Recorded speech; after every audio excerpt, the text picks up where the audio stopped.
Traders அனைவருக்கும் காலை வணக்கம். இன்று நாம் 100% ஆட்டோமேட்டட் அல்கரித்மிக் ட்ரேடிங் சாஃப்ட்வேர் மூலம் நிஃப்டி ஆப்ஷன் பையிங் ஸ்ட்ராட்டஜி பற்றி பார்க்கப் போகிறோம். இந்த algorithm Nifty, bank Nifty, Sensex ஆகியவற்றில் தானாகவே செயல்படும் வகையில் உருவாக்கப்பட்டுள்ளது. இந்த சாஃப்ட்வேர் முழுவதும் ரூல் பேஸ்ட் சிஸ்டமாக இயங்கும். மேனுவல் ட்ரேடிங் தேவையில்லை. காலை 9 மணிக்கு சாஃப்ட்வேரை ஆன் செய்தால் போதும். மார்க்கெட் ஓபன் ஆனதும் சிஸ்டம் தானாகவே மார்க்கெட் பகுப்பாய்வு செய்யும், புக், செல் ட்ரேட்ஸ் எடுக்கும், டார்கெட் மற்றும் ஸ்டாப் லாஸ் செட் செய்து நிர்வகிக்கும். ரூலஸ் அடிப்படையில் எக்ஸீட் செய்யும்.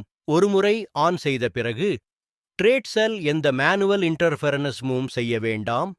உங்களுக்கு ஆர்வம் இருந்தால் விளக்கத்தில் கொடுக்கப்பட்ட மொபைல் எண்ணிற்கு அழைக்கவும் அல்லது வாட்ஸ்அப் செய்யவும். எங்கள் சேனலை சப்ஸ்கிரைப் செய்யுங்கள். டெய்லி அப்டேட் ட்ரேடிங் வீடியோ உங்களுக்காக வர இருக்கும். நன்றி, வணக்கம்.